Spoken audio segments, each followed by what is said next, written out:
दीपक अपने पूरे परिवार के साथ कुछ गन्ने लेकर खेत के रास्ते घर जा रहा होता है। वहीं अमीर सीमा अपने बेटे और पति के साथ गांव आ रही होती है, जहां रास्ते में उनकी गाड़ी खराब हो जाती है और वो सब गाड़ी के बाहर खड़े होते हैं और राजी और उसका परिवार गाड़ी के पास से गुजरता है और अमीर परिवार नोटिस करते हुए जाते हैं। माँ, आज तो हमारे पास बहुत सारा गन्ना है। आज तो मुझे घर जाकर गन्ने का जूस ही पीना है। माँ, हमारी गाड़ी कब तक ठीक होगी? मुझे बहुत प्यास लग रही है और गर्मी भी।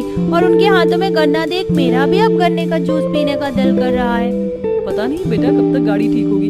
इस गाड़ी को भी इस गन्ने के खेत के पास खराब होना था। सारी गलती तुम्हारे पापा की है, जो माँ बाप के एक बार कहने पर हमें शहर से गाँव लेकर आ गए। अब 2 महीने यहीं रहना होगा। तुम्हें बहुत प्यास लग रही है ना? रुको, मैं अपने साथ एक कार्टन गन्ने का जूस लेकर आई हूँ। मैं तुम्हें पैकेट वाला गन्ने का जूस दे देती हूँ।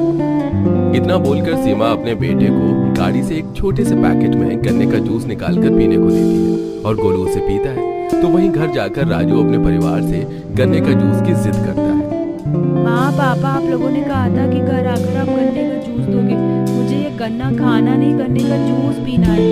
दीपक जी, आप ही बताएं ना राजू को कि हमारे पास गन्ने का रस निकालने के लिए मशीन नहीं है। मैं जूस कैसे पिलाऊं इसे? बेटा, ऐसे परेशान नहीं करते। हमारे पास मशीन नहीं है जो हम गन्ने का जूस निकाल सके। कोई बात नहीं माँ, मेरा बेटा अगर गन्ने का जूस पीना चाहता है तो मैं उसके लिए गन्ने का जूस जरूर निकालूंगा।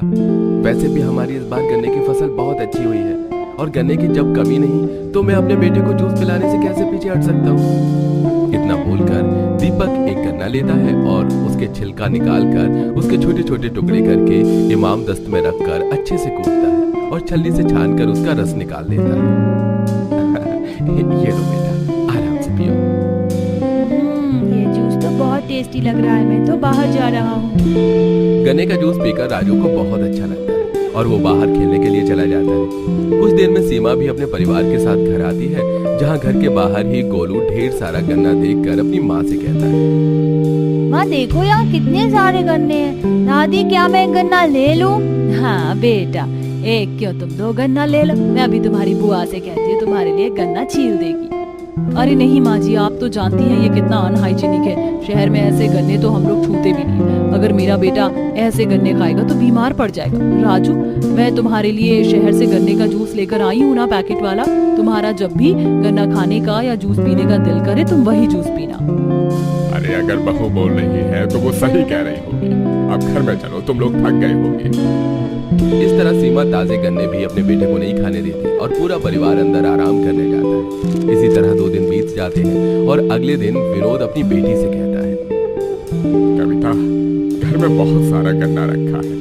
मेरे पोते को गन्ने का जूस पीना है। तुम दुकान से गन्ने का जूस निकलवा कर ले आओ। पापा जी, किसी को भी वो खराब गन्ने का जूस निकलवाने या पीने की जरूरत नहीं है। मैं शहर से बिल्कुल फ्रेश पैकेट वाला गन्ने का जूस लेकर आई हूँ। आप सब वही पी लीजिए। सीमा के कहने पर विनोद सारे गन्ने बाहर रखवा देता है और पूरा परिवार निशा का दिया हुआ पैकेट वाला गन्ने का जूस पीता है।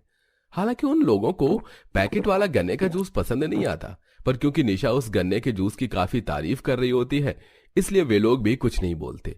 और एक दिन गोलू घर के बाहर खेलने के लिए जाता है और राजू एक बार फिर अपने घर वालों से गन्ने का जूस बनवा रहा होता है। तुम नहीं मानने वाले, बहुत शैतान हो गए हो।